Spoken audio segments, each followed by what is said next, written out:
Assalamualaikum warahmatullahi wabarakatuh.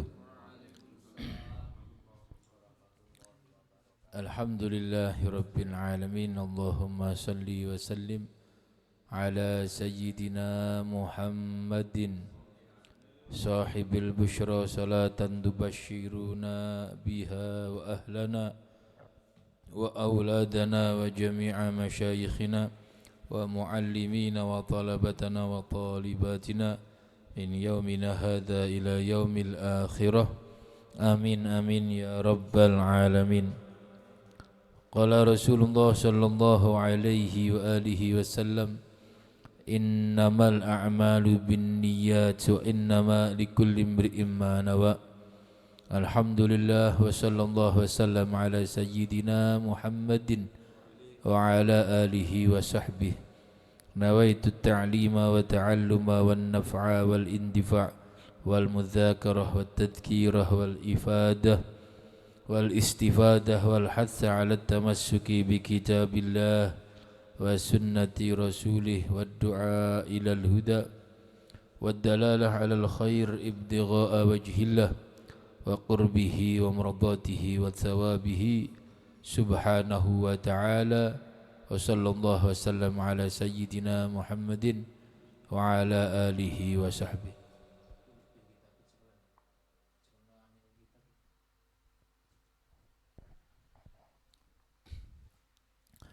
Qala al-imam al-habib al-alim al-allamah Al-Habib Ahmad ibn Al-Habib Umar Asy-Syatiri rahimahullahu ta'ala rahmatal abrar wa nafa'ana bihi wa bi'ulumihi fid dharain amin fi kitabih Nailir Raja' bi syarhi Safinatin Naja ila anqal wan nabiyyuna jam'un nabiyyin pun nggih wal munaffiru nerangaken keterangan tulisan sebelumnya nggih menika wal munaffiru tab'an utawi munaffir tab'an perkara kang melayuaken tab'an ing dalam watake kal judami koyok penyakit lepra wal barosi lan penyakit belang bi khilafil humma kelawan bedani loro panas wa nahwiha lan semisale al-humma. Jadi syaratnya menjadi nabi inggih menika nabi itu selamat dari sesuatu yang membuat lari masyarakat. Seperti contoh penyakit lepra. Penyakit lepra ini kemarin diterangkan penyakit yang pertama besem, terus abang-abang, terus akhirnya menjadi lepas dari sendi-sendi anggota badan dan penyakit belang. Tidak mungkin, jadi tidak mungkin nabi itu punya penyakit yang membuat lari masyarakat. Beda dengan penyakit panas atau yang semisalnya yang memang penyakit wajar-wajar saja. Wadana'atul abi dan danaatul abilan inone bapak khissatuhu tegese inone rendai olone bapak. Maksudnya ino ini menurut pandangan masyarakat. Ini jangan salah paham, maksudnya gini contohnya, karena contohnya ngeten kakaunihi koyo onone nabi ku hajjaman tukang bekam, tukang canduk, tukang bekam, au zabbalan atau tukang sampah. Jadi pasukan kuning misalkan. Ini kalau dari segi pekerjaan halal, kalau halal tetap halal. Tapi kalau di pandangan masyarakat ada yang pekerjaan itu memang dianggap kurang pas. Koyok ojo kena ojo nabi kiai misalkan, tukang jogo pemandian Sumber Bulu kan buatan pas kan orang tua nasihati. Jadi Pak Yai ulung lek nyangan ulung apa jogo parkirane pemandian Sumber Bulu ya ndak pas, walaupun itu halal tapi kurang pas karena nanti bisa menjatuhkan atau isqatul muru'ah, menjatuhkan kemuru'annya seorang kiai atau ulama tersebut. Jadi ketika seseorang itu memang dipandang sudah menjadi orang yang terpandang atau seseorang yang sudah membawa bendera kebesaran, hendaknya dia harus menjadi besar atau merasa pikirannya harus tahu diri kan gitu. Contohnya sopir truk, sopir bis, nah, dia merasa sudah motor ini rada berbahaya kan gitu. Nah, ketika seseorang itu sudah ditakdirkan menjadi seseorang yang terhormat di pandangan masyarakat dan terhormat di pandangan Allah Subhanahu wa taala, maka hendaknya orang tersebut harus menghormati pangkat yang diberikan oleh Allah tersebut. Maka tidak boleh melakukan sesuatu yang tidak pantas. Contoh ini termasuk kayak kita alhamdulillah ditakdirkan menjadi orang yang selalu berjuang, yang katanya kita kepingin menyenangkan hati Rasulullah Sallallahu Alaihi Wasallam dengan sholawat kita, dengan rotibul atas kita, dengan istighosah kita, dengan rutinan-rutinan yang lain. Maka ini harus tidak boleh dilepas sudah. Dalam keseharian kita harus ada pemikiran yang sekiranya pemikiran tersebut kita menjauh dari sesuatu yang tidak pantas. Contohnya misalkan,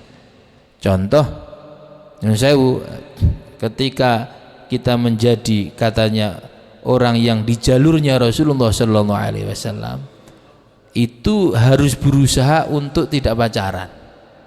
Nah, itu yang kelas-kelas yang mungkin niku bahasane waqi'i atau bisa terjadi kan gitu. Karena ada sebagian teman ini tidak merasa ini Rasulullah, tapi masih berusaha untuk melakukan sesuatu yang tidak pantas terhadap apa yang dia pegang bendera tersebut, yaitu pecinta Rasulullah Sallallahu Alaihi Wasallam. Itu kalau kita kiaskan kepada kita, kenapa Rasulullah itu tidak mungkin, Nabi itu tidak mungkin dari keturunan orang-orang yang rendah pekerjaannya, karena tidak sesuai tadi itu kan. Ulama misalnya kiai terus nongkrong serwalan, itu kan tidak pantas. Serwalan terus songkoknya dicoplok, kaosnya dicoplok pisan. Kan jari tawadhu. Nah ini bukan tawadhu tapi isqatul muru'ah. Bahkan di bab pengajian usulul hadis atau mustalah hadis, itu bisa yang hadis aslinya sahih bisa jadi dhaif gara-gara yang bawa kurang pas. Yaitu termasuk misalkan dodol tempe muter-muter terus jogo toilet di terminal. Itu hadisnya yang aslinya hadis sahih lewat orang tersebut bisa jadi dhaif. Bukan karena masalah hadisnya, tapi yang bawa bermasalah. Nah, maksudnya apa? Maka jangan sampai kita melemahkan kesohihan sholawat kepada Rasulullah Sallallahu Alaihi Wasallam dengan perlakuan kita kan.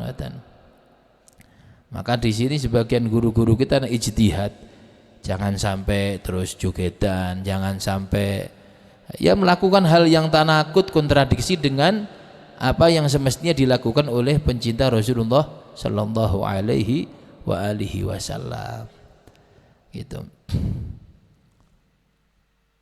Jadi terus kepundi maksudnya niku? Ya simpelnya kita harus bisa menjaga diri. Kalau memang sampean ini supir kita, ini supir bis, ya harus merasakan bahwa ini penumpangnya banyak kan gitu. Kalau memang sepeda motor, ya sepeda motor yang bonceng satu orang atau paling banyak dua orang. Nah kalau seperti ini selamat, orangnya selamat, bisnya selamat, penumpangnya selamat. Yang masalah itu nanti kalau supir bis tapi dia merasa tempat sepeda bancal kan gitu, wes kapom gang mlebu ape, yo sak bise ruwet, sak wonge ruwet, sak penumpangnya hancur kabeh kan gitu. Ya logikanya seperti itu.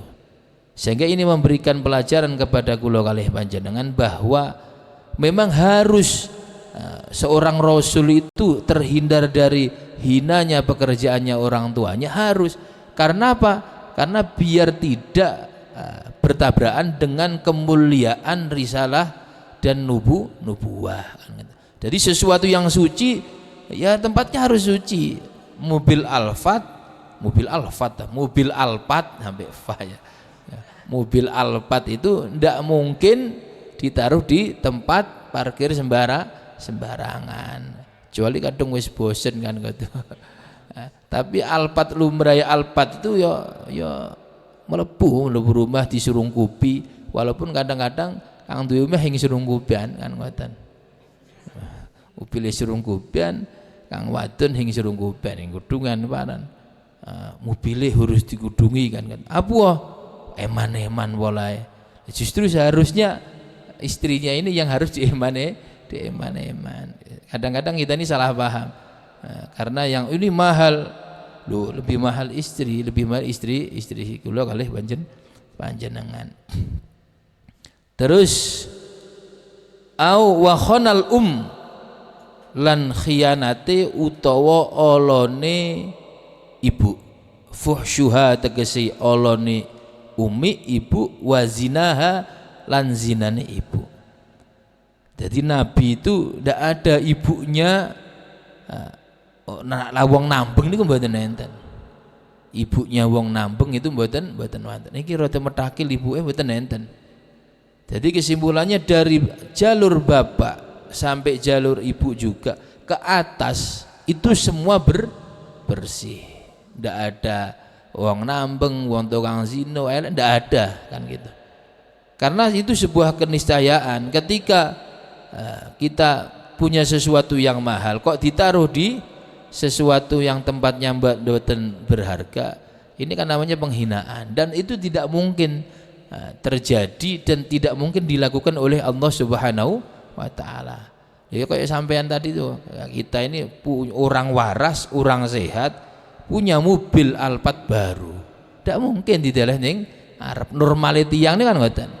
Karena ditaruh di garasi ini harus bersih, kudu macam-macam sudah kan ngoten. Bensinnya pertalit nolak kan ngoten. Ojo pertalit. Anggo mobil minimal mobil. Dan lain sebagainya. Itu juga memberitahu kepada kula kalih panjenengan. Jadi salah satu agar kita ini mempunyai keturunan yang baik, itu salah satunya adalah perhatiannya adalah kepada calon istri. Karena kita rata-rata dan kita ini lanang kabeh. Jadi yang harus dicari adalah tidak boleh fusyuha, yaitu jeleknya peringainya seorang istri. Ya bagaimana? Ya kepundi enten tiang elek tapi akhlaki apik, ambi ayu akhlaki elek milih pundi? Ya milih ayu akhlaki apik kan ngoten. Jalukane kan ngoten, aja dipilih loro jaluke Kang Salinda. Kan ngoten. Karena nanti bermasalahnya kepada keturunan kita selanjutnya. Nah, prioritas kita ini adalah istri yang baik, yang tidak nakal. Urusan sugih engko sugih dhewek. Jangan sampai wong lanang sugih ta. Sugih mertua ya adung didetekaken raja, kadung didetekaken keset tapi mertua. Ya wis jare Ustaz Koper ya wis lengek kan ngoten. Dadi wong lengek kae kan ngoten. Ya tinggalkan baby gabah ini. Ustaz ini pepen gabah Ustaz. Alhamdulillah.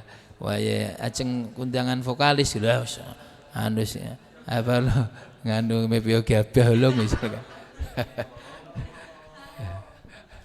Na'udzubillah min dzalik. Muga-muga diparingi istri yang solehah semua, amin. Dan istri solehah ini prioritasnya tidak muluk-muluk sama orang. Ulama itu ngasih definisi itu, kriteria itu tidak tinggi-tinggi kan ngoten. Sira kita ini kalau bikin atau cari perempuan tidak jangan muluk-muluk kriteria harus ini, harus ini, harus. Kadung kaken jawabannya siji, kadung ono yang milih sira kan ngoten. Itu jawaban. Kula kepengin ngeten nggih Gus, ngene-ngene. Iki ngelindur iki berarti. Sumpama ono hang pasti milih sira kan ngoten. Milih liyane.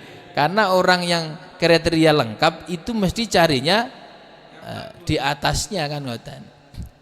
Terus bagaimana? Syaratnya kalih tok terus para ulama itu.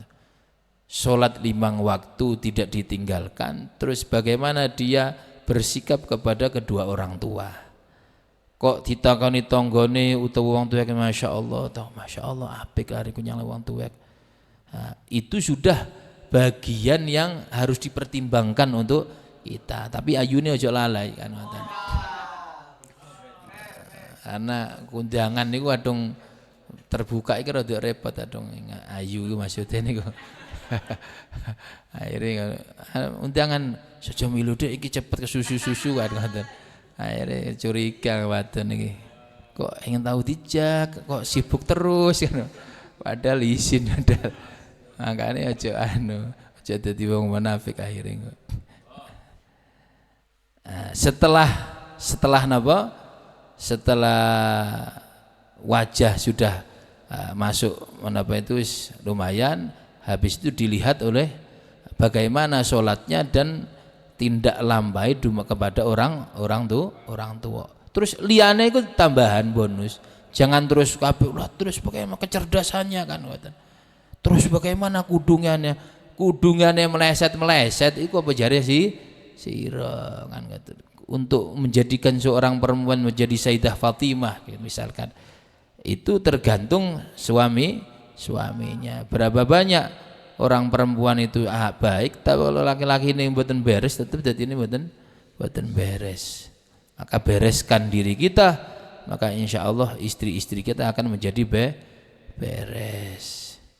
Dan jangan salah paham. Ada beberapa tiang niku curhat niku adung jaluk niku jangan ini tambahan iman panas. Apa ketika sudah selesai melihat wajah terus sholat oke, terus berbakti kepada orang tua apik oke, nah, istihoroh napa mboten kan ngoten. Tergantung kadung memang istihoroh kadung wis mantep masya Allah, itu bisa dilanjut karena istihoroh itu seperti yang disampaikan guru-guru kita khususnya lewat istihoroh terus nyari mimpi ini nanti bermasalah kan ngoten. Ada yang sebagian orang yang mimpi kudu mimpi, ndak harus mimpi. Ketika kita mantep terus napa niku uange apik terus akhlaknya apik, bismillah. Tapi ojo kewalik kan ngoten. Kalau ditawari wong wadon ojo njaluk arane terus diistihoroi kan ngoten. Iku keliru. Ada sebagian orang kados ngoten niku. Serta didileng wadon elek, istihoroe pas iki kelendi iki kang salah kang ndi kan ngoten. Niku keliru. Istihoroe kula istihoro arane sapa? Arane apik iki. Boh masyaallah istihoro sae. Serta dileng wong yang mangap niku kan ngoten. Iki kepundi nika? Ojo disalahkan istihoroe kang salah carane dilengen sulung terus takono sulung setara dohir. Ojo marek didileng terus diistihoroe ndak, tanya dulu bagaimana akhlaknya terus sholatnya bagaimana, sholat apa sing kan ngoten. Mantun ngoten istikharah kadung pun mantep, kadung kepengin manteman baru istikharah. Ojo istikharah sulung mari kun dileng larane hing sholat urang-urang ajar misalnya wong naudzubillah min dzalik. Ruwet akhirnya. Istikharah kok cocok yo kan ngoten. Istikharah kok yo sing ngihira hang niku ambi padha ambi wong jare wong napa kepengin buka toko anyar dilarangaken mantun ngoten ndonga bengi puasa raina hing laris-laris iku arane bodho. Kanca tuku beras dodolan beras wayahe 11.000 didol 15.000 mariku terus tirakat puasa miyane kepengin laris hing laris-laris. Ang disalahkan iki apa puasane yang disalahkan ya dudu carane wong yang lengekan ngoten diundhakaken arah jare Habib Hasyim kadung itu salah kang enak iku murahno, misalkan beras iku 11 dolen 9.000, aja katik tirakat, insyaallah laris kan ngoten. Antri kan ngoten. Kadang-kadang wong niki memang kados ngoten. Kadang-kadang saking senenge yang donya itu kadang-kadang akalnya itu bisa balik. Yang tonggo elek, yang kan tonggo musuhan, buka toko, sing laris, itu bisa disalahkan wiridane. Padahal yang wong yang tonggo ini pati apik, kan ngoten. Hari di tonggo, kan tukang tuku belanja niki tonggo niki kabeh, kan ngoten. Wal makna utai maknane rahimah, iku rahimah mugi melasi sapa Allah Gusti Allah. Sayyidana ing Gusti kita wa Muhammadan rupane Kanjeng Nabi Muhammad sallallahu alaihi wasallam khataman nabiyyin kang dadi pungkasane nabi, rahmatan kelawan rahmat kelawan kasih sayang, makarunatan kang den barengi bita'zimi kelawan ngegungaken, wa hayyahu lan mugi oleh keselamatan salam kehormatan lan mugi paring salam kehormatan sapa Gusti Allah hu ing Kanjeng Nabi Muhammad sallallahu alaihi wa alihi wasallam. Wa qala lan dawuh sapa al Imamur Rafi'i, Imam Rafi'i ing dawuh innal makna setuhune maknane niki kan nerangaken maknane selawat sallallahu ala Muhammad ini. Azzama mugi ngegungaken sapa Allahu Gusti Allah Muhammad dan ing Kanjeng Nabi Muhammad sallallahu alaihi wasallam fid dunya ing dalam dunya bi i'la'i dzikrihi kelawan ngeluhuraken penyebutan Kanjeng Nabi wa idamati syar'ihi lan ngelanggengaken syariat Kanjeng Nabi wa fil akhirati lan ing dalam akhirat bi tasyfi'ihi kelawan nyapaati Kanjeng Nabi fi ummatihi ing dalam ummate Kanjeng Nabi wa ijzali masubatihi lan ngegungaken gedheaken pahalane Kanjeng Nabi wa ibda'i fadlihi lan ngawitaken keutamaane Kanjeng Nabi lil utawa anugrahi Kanjeng Nabi li awwalina kaduwe wong awal-awal kabeh wal akhiri lan wong-wong kang akhir kabeh bil maqami utawa ibda niki utawa napa niku menjelasaken saged nggih bil maqami kelawan pangkat al mahmudi kang den puji wa taqdimihi lan disiakene Kanjeng Nabi ala kafatil mukminina ing atase sekalian utawa sekabehane wong-wong mukmin kabeh ngalahaken ing atase sekabehane wong mukmin kabeh niku maksude sholawat niku kados ngaten. Terus Imam Rafi'i adalah semoga Allah mengagungkan Kanjeng Nabi di dunia dengan cara apa? Dengan meninggikan penyebutan Kanjeng Nabi dan melanggengkan syariatnya Kanjeng Nabi ila yaumil kiamah. Niku artine sholawat lengkapi kados ngaten terus Imam Rafi'i. Dan di dalam akhirat beliau memberi syafaat kepada semua umat Kanjeng Nabi Muhammad sallallahu alaihi wasallam dan diberi pahala yang paling besar. Karena apa? Nggih, memang yang pahala yang paling besar yang didapatkan oleh manusia tidak ada kecuali Kanjeng Nabi.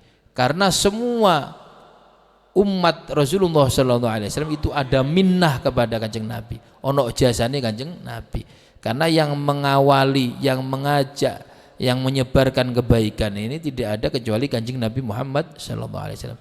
Jadi ketika kita ngaji kados ngaten niki, yang dapat transferan yang paling banyak adalah Kanjeng Nabi Muhammad sallallahu alaihi wasallam. Karena ketika kita ngajar kados ngaten misalkan ngaji, habis itu disampaikan kepada orang-orang terdekat kita, misalkan istri, Dek, mau ono pelajaran giti. Dan itu layak harus disampaikan oleh kita kepada orang-orang tercinta kita. Nah, kita yang ngajar ini mendapatkan pahala dua karena dilakukan disampaikan atau diamalkan oleh yang mendengarkan atau yang menerima. Nah, begitu juga berantai sampai siapa saja yang mengamalkan kebaikan Kanjeng Nabi Muhammad sallallahu alaihi wasallam mendapatkan pahala tersebut. Terus menyampaikan atau memberikan anugerah kepada orang yang awal dulu, yang awal, dan orang yang akhir dengan pangkat yang tertinggi atau yang terpuji. Dan semuanya kalah, yang paling hebat adalah Kanjeng Nabi Muhammad sallallahu alaihi wasallam. Niku artine sholawat secara lengkap menurut versinya dawe Imam Rafi'i. Qala dawuh sinten Imam Rafi'i, wa hadhi utawi iki iku umurun biro-biro perkara an'ama kang wis paring nikmat sapa Allahu Gusti Allah biha kelawan umur alaihi kang ngatasi Kanjeng Nabi Muhammad sallallahu alaihi wa alihi wasallam. Walakin lan tetapin laha iku kaduwe umur darajatun utawi biro-biro derajat waqad yaziduha lan kadang-kadang nambah ing derajat sapa Allahu taala Gusti Allah taala bidu'ail musallina kelawan dungane wong-wong kang padha maca sholawat. Terus Imam Rafi'i, nikmat banyak yang diberikan oleh Allah kepada Kanjeng Nabi dan itu ada tingkatannya. Dan terus Imam Rafi'i, tingkatan-tingkatan nikmat yang diberikan oleh Allah kepada Kanjeng Nabi ini akan bertambah derajatnya ketika ada orang yang membaca sholawat dumateng Kanjeng Nabi Muhammad sallallahu alaihi wasallam. Jadi ada dua manfaat ketika kita ini membaca sholawat, kita mendapatkan 10 kebaikan dari Allah Subhanahu wa taala dan kebaikan-kebaikan yang lain, karena membaca sholawat ini sangatlah banyak manfaatnya. Salah satunya adalah mendapatkan 10 kali lipat kebaikan dari Allah Subhanahu wa taala. Di sisi lain dirasa Imam Rafi'i, Allah akan juga memberikan derajat tambahan kepada Kanjeng Nabi Muhammad sallallahu alaihi wasallam dengan sebab napa bidu'ail musallin, dengan sebab dongonya tiang-tiang kang maca sholawat dumateng Kanjeng Nabi Muhammad sallallahu alaihi wasallam. Wa alihi lan keluargane Kanjeng Nabi, wa sahbihi lan para sahabati Kanjeng Nabi, ajma'ina hale sekabehane. Aluhu utawi keluargane Kanjeng Nabi Muhammad sallallahu alaihi wasallam, hum ya aluhu iku al mukminuna wong-wong kang padha iman, min Bani Hashim saking keturunane Bani Hashim wal Muttalib dan Bani Muttalib. Qala dawuhu ing dawuh sapa al imamu asy-Syafi'i, Imam Syafi'i radhiyallahu taala anhu. Jadi menurut apa yang dimaksud keluarga itu? Kan jadi kita ini sering mengenal ada ahlu keluarga, ada ahlu bait. Nah, kalau ahlu bait itu beda lagi, lebih spesifik ya, lebih sempit lagi. Ya, yaitu Kanjeng Nabi dan Sayyidah Aisyah, Sayyidah Fatimah dan keturunannya yaitu Sayyidina Hasan dan Sayyidina Husain dan keturunannya itu ahlu bait Kanjeng Nabi Muhammad sallallahu alaihi wasallam. Kalau keluarga itu ya niku wau, katanya Imam Syafi'i, hum al mu'min min Bani Hashim wa Bani Muttalib. Tapi kesimpulan para ulama ada yang mengatakan batin-batin, ada yang mengatakan juga dikatakan hum kullu mu'min daki, setiap mukmin yang bertakwa itu termasuk keluarganya Kanjeng Nabi. Ada yang mengatakan lagi ulama enggak, ummatuhu, ummati Kanjeng Nabi Muhammad sallallahu alaihi wasallam, embuh kang rada metakil, embuh kang rada bingkak, embuh kang rada kenyap dan lain sebagainya, itu termasuk keluarganya Kanjeng Nabi sallallahu alaihi wasallam. Ada yang mengatakan kados ngoten. Dan kesimpulannya ulama juga mengatakan jadi ada dua yang dimaksud alu keluarga dengan Kanjeng Nabi itu. Kalau min maqamin nasab, dari segi nasab itu adalah al mu'minun min Bani Hashim wa Bani Muttalib. Ada yang mengatakan kalau min babid doa, dari sisi doa itu adalah kullu mu'min taqi, setiap mukmin yang bertakwa, atau kullu mu'min. Jadi kalau maqamud doa terus para ulama orang-orang yang mukmin dan orang-orang yang mukmin bertakwa ini termasuk kategori keluarganya Kanjeng Nabi.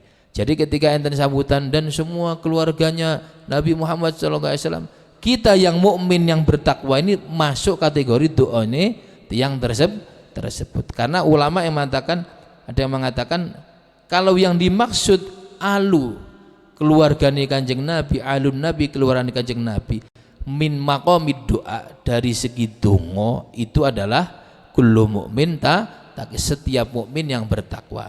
Tapi kalau yang dimaksud alun Nabi min maqamin nasab, dari segi pembahasan nasab, nggih menika al mukminuna min bani Hashim wa bani Muthalib ngoten.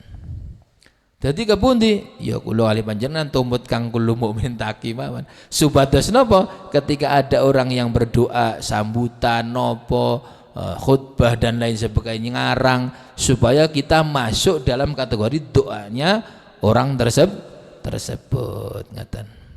Tapi aja maksa terus, tapi nasabe isun ya Bani Muthalib kan ngoten. Yang ku malah jinggong kok ternyata. Wa sahbuhu utawi sahabati Kanjeng Nabi Muhammad sallallahu alaihi wasallam hum iya sahabat iku alladzina wong akeh ijtama'u kang kumpul sapa alladzina bihi kelawan Kanjeng Nabi Muhammad sallallahu alaihi wasallam mukminina hale podo iman kabeh bihi kelawan Kanjeng Nabi fil ardi ing dalam bumi fi hayatihi ing dalam uripe gesange nggih ing dalam gesange Kanjeng Nabi ba'dan nubuwati ing dalam sakwise diutuse Kanjeng Nabi. Sahabat niku sinten? Yaitu seseorang yang iman kepada Kanjeng Nabi, terus tetap dalam keadaan iman dan wafat dalam keadaan juga iman kepada Kanjeng Nabi. Ini syarat yang pertama. Jadi ketemu Kanjeng Nabi iman, terus ketika wafat beliau niki juga iman, berarti niku sahabat. Yang kedua adalah kudu ketemu Kanjeng Nabi, harus bertemu Kanjeng Nabi. Nah, ulama mengatakan harus bertemu ini harus tatap muka. Bahkan sebagian kitab wa illam yash'ur, walaupun tidak terasa ono Kanjeng Nabi, misalkan ono Kanjeng Nabi, misalkan Kanjeng Nabi ngeriko kene ngobrol, tapi tidak ketemu Kanjeng, ndak apa kumpul Kanjeng Nabi, ndak ngobrol, ndak ketemu, ndak kerosok ono Kanjeng Nabi. Itu ulama mengatakan itu termasuk sahabat. Bahkan ndak harus besar, ndak wa illam yumayyiz, walaupun belum mumayyiz, masih bayi. Ada yang sahabat itu yang ditahnik Kanjeng Nabi ketemu ini masih bayi, ditahnik Kanjeng Nabi, ditempelaken di dodone, disuwuk lah bahasane. Ada yang ditahnik, itu termasuk sudah menjadi sahabat. Ada yang buta ketemu Kanjeng Nabi, ada Kanjeng Nabi mboten semerep di Kanjeng Nabi, itu juga tetap sudah dianggap sahabat. Bahkan yang tadi itu yang terakhir wa illam yash'ur, dan walaupun tidak terasa bahwa di situ ada Kanjeng Nabi, dan tidak harus ditoleh Kanjeng Nabi mboten, tapi syaratnya kudu kumpul kados ngaten, walaupun Kanjeng Nabi mboten ningali. Karena apa? Karena syarat menjadi sahabat itu tidak harus dilihat Kanjeng Nabi kan ngoten. Hang penting kok ijtama'a, dan kumpulnya niku teng donya, kudu teng donya. Ngoten. Mboten angsal teng langit ngoten. Ada kan yang kumpul dengan Kanjeng Nabi di langit itu ada waktu Isra Mi'raj, ketemu Nabi Musa, Nabi Ibrahim dan lain sebagainya. Apakah para nabi itu dinamakan sahabat? Enggak, karena ketemunya di langit bukan di bumi. Dan banyak kan ada orang yang iman tapi tidak ketemu. Termasuk Sayyidina Uwais Al-Qarni. Sayyidina Uwais Al-Qarni itu tidak ketemu, tidak kumpul, tidak pernah kumpul Kanjeng Nabi. Karena beliau ini sibuk khidmah berbakti kepada uminya. Beliau ini Sayyidina Uwais Al-Qarni ini gendong ngemplok umie dari Yaman sampai ke haji ke Baitullah PP kan ngoten. beberapa bulan ya ulanan dipikul ini. Nah, ketika enten teng Mekah niku ajeng sowan teng Kanjeng Nabi teng Madinah ndak bisa. Karena tidak bisa ditinggalkan. Tapi ndak ketemunya ini menjadi sosok orang yang terpenting di hadapan Kanjeng Nabi Muhammad sallallahu alaihi wasallam. Buktinya napa? Sampai Kanjeng Nabi niku pesen teng Sayyidina Umar kali Sayyidina Ali untuk cari namanya Al-Uwais Al-Qarni niki. Sayyidina Uwais Al-Qarni. Ciri-cirine iki ana toe gitu kadung ketemu salam isun dan hiro njaluk donga kan ngoten. Nah ini juga memberikan napa niki memberikan pelajaran bagi kula kalih panjenengan bahwa sosok seseorang yang napa niku saling jatuh cinta itu ndak harus maksa untuk ketemu, tapi yang penting hatinya. Kan min gharibin ba'id wa kam min ba'idin gharib. Berapa banyak orang yang dekat tapi ternyata jauh, berapa banyak orang yang jauh tapi dekat. Maksudnya napa? Ketika jenengan kali kula niki mencintai seorang ulama misalkan, ada sosok besar misalkan yang kita agung-agungkan dan kita kepingin ketemu dan tidak mungkin untuk salaman, ojo salaman. Minggir ngotek sampai salaman kudu memastikan harus datang. Enggak, itu bukan sikapnya orang yang mengaku cinta. Termasuk sinten Sayyidina Uwais Al-Qarni ini. Jadi ini kan kebiasaan, kadang-kadang kebiasaan orang bodoh seperti itu. Wah, wis mari. Salaman Habib Umar senggoli kabeh abisan.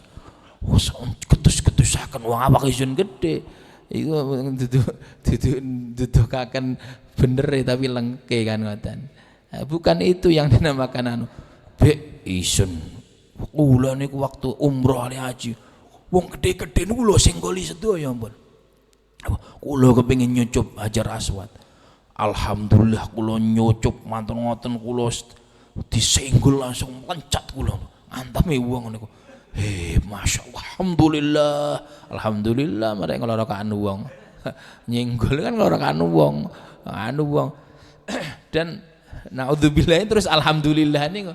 Padahal bukan seperti itu orang yang cinta dan kepingin benar-benar mendapatkan keberkahan Hajar Aswad, tidak seperti itu. Makanya kan setiap sesuatu itu harus dengan disikapi dengan ilmu. Lah ilmu akhlak yang seperti ini ada pada para sahabat, dan para sahabat itu disampaikan oleh kepada santrinya dari mulut ke mulut dan sampai kepada kita, dan itu yang harus kita pakai. Berapa banyak orang yang jauh tapi dekat di hadapan beliau, dan berapa banyak orang yang dekat tapi di hadapan beliau merasa jauh. Karena apa? Tidak ada etika. Termasuk Sayyidina Uwais Al-Qarni kepingin, tapi karena ada kewajiban yang kadung wong bodoh. Ki wong tuwa kambi Kanjeng Nabi yang mulian Kanjeng Nabi. Wis Kanjeng Nabi dawuh kalih tidak sempurna seseorang sehingga saya lebih dicintai dari dirinya, dari orang tuanya, dari wanas ya jemain. Iku dalile kan. Tinggalan wong tua kiranya ngok Kanjeng Nabi. Padahal ya badan kados ngoten kan. Koyok seumpama kados ngoten kan Sayyidina Uwais Al-Qarni kan salah kadung didalai ditemoni dalil kados ngoten iki. Dika niki keliru wis kan wong tuwek iki Kanjeng Nabi lho mulya tinggalan mak dika men ngoten. Itu kono duel ambek Kanjeng Nabi. Terus walaupun tidak terasa tetap dinamakan napa sahabat. Terus syaratnya malih niku harus di bumi, dan syaratnya tengeriki malih fi hayati, di dalam waktu hidupnya Kanjeng Nabi Muhammad sallallahu alaihi wasallam. Wonten tiyang kang mimpi Kanjeng Nabi, wonten tiyang kang ketemu Kanjeng Nabi ya qadhotan, para aulia niku, tapi setelah wafatnya Kanjeng Nabi. Apakah para aulia ini yang ketemu Kanjeng Nabi dinamakan sahabat? Mboten. Mboten, karena beliau itu ketemu sudah wafat. Terus ba'dan nubuwah, yang dimaksud ba'dun nubuwah ba'dal bi'tsah, setelah diutusnya Kanjeng Nabi Muhammad sallallahu alaihi wasallam. Enten Sayyidina Waraqah niku ketemu tapi sebelum Kanjeng Nabi diutus. Kanjeng Nabi diutus umur pinten? 40 tahun. umur 29, umur 39 ketemu Kanjeng Nabi terus wafat, belum ketemu Kanjeng Nabi diutus, tidak dinamakan sahabat. Terus inggih menika yaqadhatan, harus ketemunya yaqadhah, tidak boleh dalam mimpi. La fil manam, syaratnya lagi. Ana wong ketemu Kanjeng Nabi tapi dalam mimpi. Kanjeng Nabi misalkan teng Mekah ketemune mimpi, pada waktu enten masih gesangi Kanjeng Nabi. Itu tidak dinamakan sahabat. Dan sahabat ini makanya diterangkan semuanya adalah adil. Jadi ketika tiyang niku kok iman teng Kanjeng Nabi, sepindah malih pernah kita sampaikan, orang iman itu syaratnya harus 2 atau 3, yaitu ta'zim dan mahabbah. Harus ta'zim, mahabbah dan yakin. Syaratnya harus ono rasa cinta dan mengagungkan. Kadung boten sakit orang iman ndak ada cintanya terus ndak mengagungkan kepada orang yang dicintai, itu ndak bisa dinamakan cinta. Itu syaratnya. Lah ketika para sahabat ini sudah menjadi sahabat dengan ketemu Kanjeng Nabi dan dia iman, maka dinamakan orang adil. Adil niku adalah orang yang tidak pernah melakukan dosa besar dan tidak istiqomah melakukan dosa kecil dan tidak melakukan hal-hal yang remeh. Para sahabat semua seperti itu. Loh, kenapa kok sahabat ini ketika sudah menjadi sahabatnya Kanjeng Nabi sampai dijuluki udul, sampai punya sifat udul atau adil? Karena satu, inggih menika karena cahaya nubuwah niku bisa merubah segalanya. Jadi orang kang asli tukang minum sama singen enten zaman sahabat kang tukang minum kan enten, kang kenyap enten, kang ya sama seperti hidup sehari-hari kita. Ono yang kang kaku, ono kang sabar, ono kang ngamukan, ono kang ngomong, ono kang kenyap, ono kang ya niku tukang ngapusan dan lain-lain sebagainya. Bahkan peminum keras itu juga banyak, judi dan lain sebagainya. Tapi ketika sudah selesai menjadi sahabat, semuanya sami'na wa ata'na kepada Kanjeng Nabi Muhammad sallallahu alaihi wasallam. Dan ini juga memberi pelajaran kepada kita. Karena kenabian itu tidak ada sudah sekarang. Tapi ada yaitu warosahnya, ahli warisnya, yaitu makom, bukan makom nubuah tapi makom wilayah. Makom wilayah ini makom kewalian. Itu juga bisa merubah dirinya seseorang, tapi syaratnya napa niku harus harus iman, harus ta'zim dan harus mahabbah. Makanya ulama niku kan napa niku ulama memberikan nasihat kepada kita.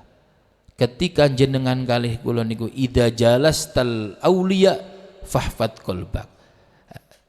Ketika kamu berhadapan dengan wali, maka yang harus paling dijaga setelah zahir kita dijaga, itu yang paling harus dijaga adalah hati. Tapi kalau idza jalastal ulama fahfad lisanak. Kalau kamu ketemu ulama, ketemu suan sama kiai, yang pertama paling harus dijaga adalah napa lisan. Ya walaupun tetap kudu jaga hati. Tapi kenapa prioritasnya ketemu wali niku hati yang harus dijaga? Karena wali itu yang hati itu kewelo-welo dan kelihatan kan ngoten. Kelihatan. Dan yang paling kan mau apa niki dinasihati ati jogon hatimu. Karena ketika kita niki ketemu wali, yang paling digoda oleh setan itu hati. Ono ben seudon yang wali itu ono. Sinten ojo ate kula piyambakan dong, ketika ketemu kiai biasa niku ya hati, tapi kadang ketemu kiai wali dan guru itu ono moro-moro krentek iki kok metu kabeh kan ngoten. Lah wau injing kula napa ngaos teng Jawa Luyah itu juga diberi nasihat kita ini. Kita sampaikan kepada sampean semua. Nopo? Jadi enten salah setunggal santri sowan kepada wali. Terus ke beliau ngomong, Pak Yai, kula niki pengen napa kenal Gusti Allah.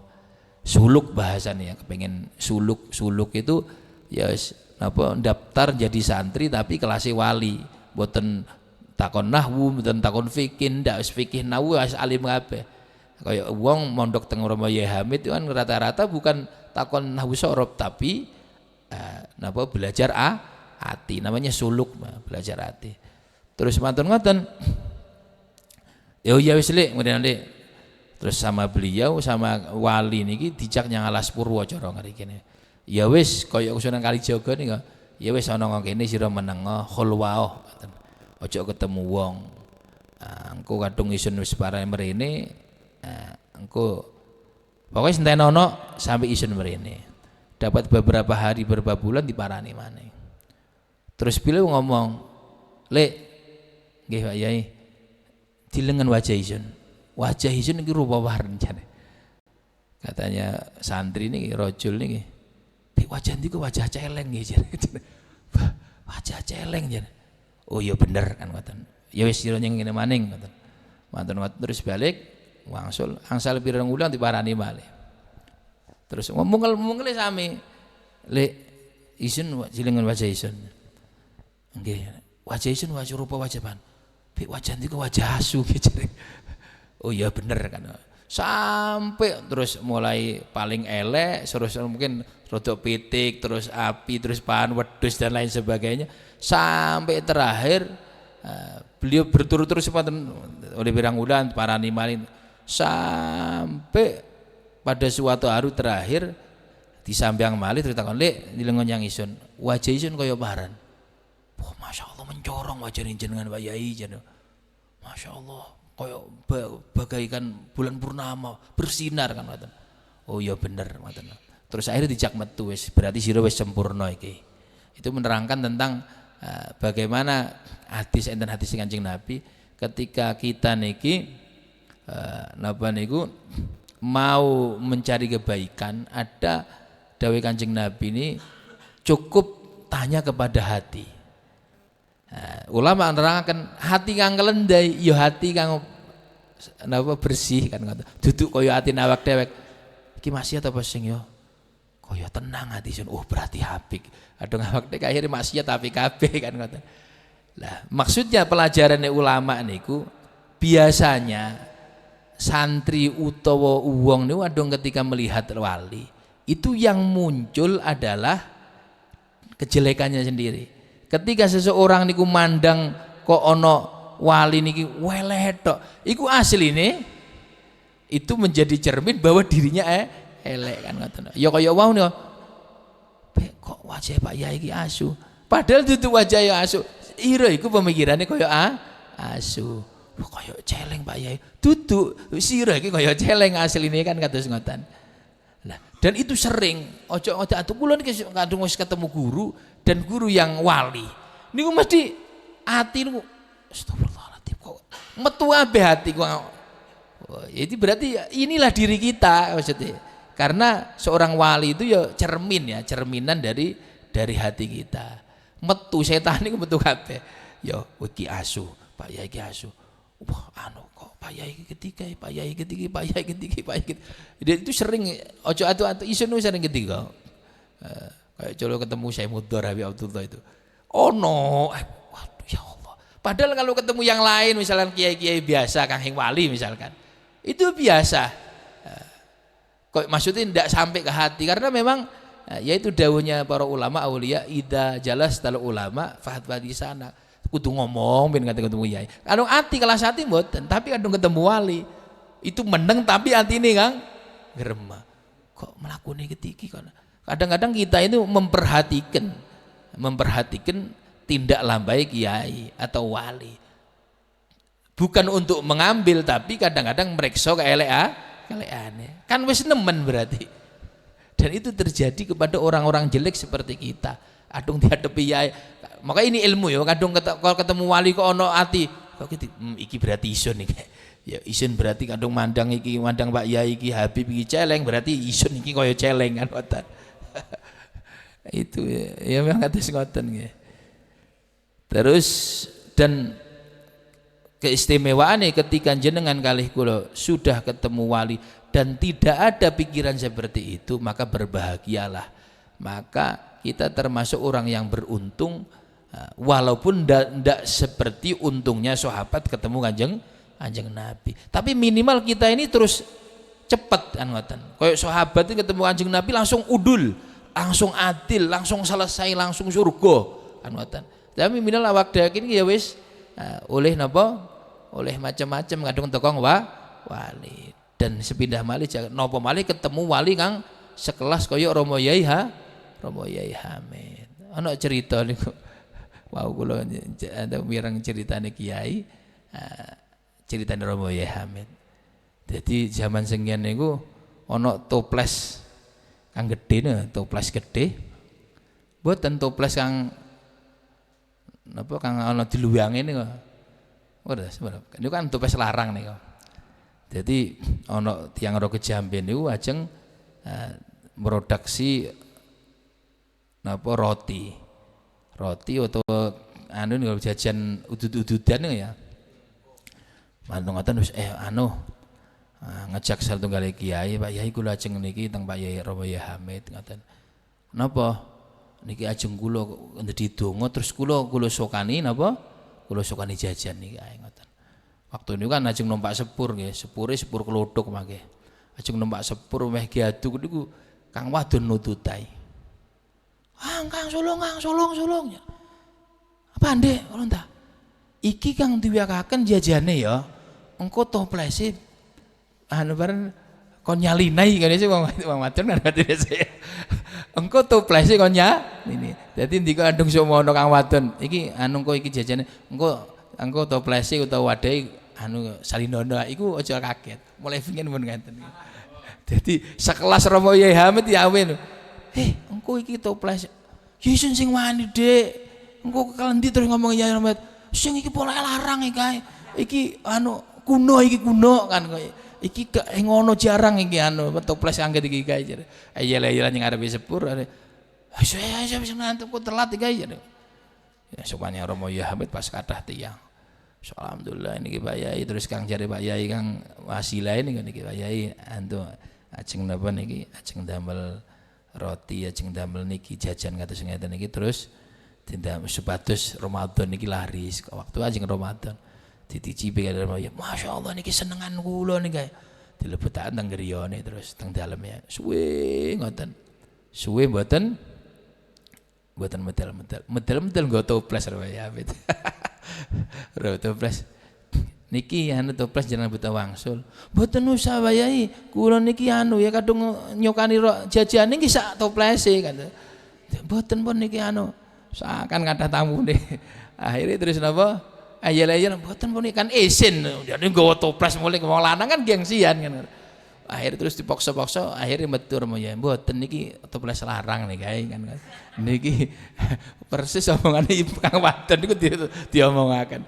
Niki mboten enten niki toples antik niki kan. Akhirnya digawa serta ketuk meh kelendene toples Rainira iki weh gara-gara isun-isun ning ngarepe Romo Yai Hamid.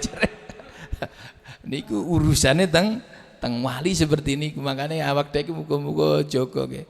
Joko ati. Enten malih setunggal cerita tambah setunggal Romo Yai Hamid cerita ana wong sowan nang Romo Yai Hamid cara sakniki bisa 100.000 ya. Ape pengen sowan ngejak tiyang pengen sowan. Ape nyalami templek 100.000 bismillah. Waktu itu 100.000 cara 100.000 wis akeh 1 juta lah ya. Terus ketika setengah dalan niku medali 100.000 ape wong wiakane. Kaken kaya niki. Akhirnya dioperaken niku ketemu toko loro niki mboten enten oper-operan. Niki oper 50-an enten. Mboten enten nggih jane. Operasi mboten enten. Akhirnya iki takdire memang kudu disuwakaken kabeh Pak Yai iki. Ketu ngriko salaman terus ketemu Romo Yai Hamid salaman kabeh Pak Yai dhek salaman. Terus apa yang lungguh keren. Ditokaknya ya niki Suzuki. Langsung biru apa niki Suzuki jadi ayo langsung bayangkan ya ketika ngomong terus ketemu niki Suzuki kan dia pucet cara awak-awakan ini bareng pucet bari ya kalau ngomongnya Romoya. Maka itu sedikit contoh bahwa kita niki benar-benar harus menjaga hati ketika ketemu wali. Yang paling bener itu ketika ada orang tua kerentek salah isun, iki isun, dan harus diperangi. Kadung boten nanti ketemu teng waline. Ya akhirnya susuke niku wau akhirnya. Iki susuke wau. Mugi-mugi manfaat, mugi-mugi berkah, mugi-mugi saged nglampahi napa ingkang disampaikan. Wa'lam anna syahba fil asli wallahu alam bissawab. Wassalamualaikum warahmatullahi wabarakatuh.